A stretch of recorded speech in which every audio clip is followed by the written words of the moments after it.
But do you realize, Ms. Sitaraman, that, you know, your strong advocacy of the Prime Minister's inaction, going to the extent of some people saying the Prime Minister comes out and explains, if he doesn't have an explanation, he should resign.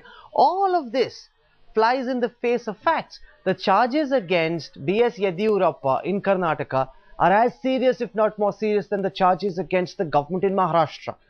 And yet, you continue to strongly back a highly tainted Chief Minister. Is it not the height of hypocrisy? Is this really not what double standards are? You're so shrill, you're demanding the Prime Minister come out and explain, yet this man against who's accepted that he bent rules to favor his sons, yet the BJP comes out and continuously backs him. If this is not hypocrisy, explain to our viewers what is, ma'am. We have very clearly, the Karnataka Chief Minister himself has very clearly said about the land deals and given out a press statement.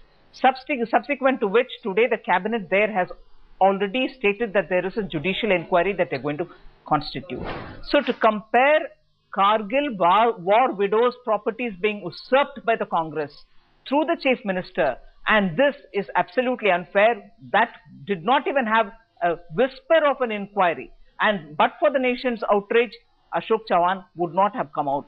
I'm not even wanting to compare it, but nevertheless, the BJP has a duty in asking the Prime Minister for an explanation as the Parliament is in session on the floor of the House. And that doesn't mean that we will not be... No, wait a minute, let me finish. The point is that when the BJP is asking for the Prime Minister to answer, it is not just yesterday or today. Not just the BJP, several other opposition parties and many concerned citizens have also been saying what is going on in the spectrum affair. You're saying there's no comparison. Let me put this question to Dr. Kiran Bedi. She's listening to this debate as an independent observer. Ma'am, they're saying we have the right to defend Yediyurappa.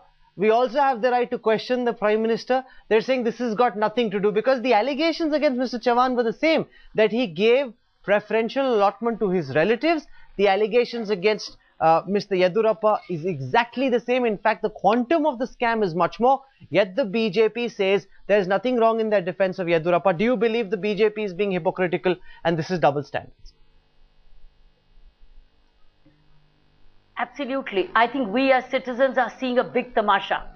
One speaking against corruption in one respect and defending corruption in another respect. I think we as citizens have almost we do not know who to choose between. It's a devil and the deep sea. It's all becoming a devil and the deep sea. And I think both are trying to defend each other, defend themselves wrongly. The CAG report is very evident. I think we as citizens are with bated breath waiting to hear our Honorable Prime Minister. What has he to say? And I think it's been too long of a silence. With great respect to our Prime Minister, we urge our Prime Minister to please come out clean, to tell us what went wrong. Why has he let this roll on for so many months?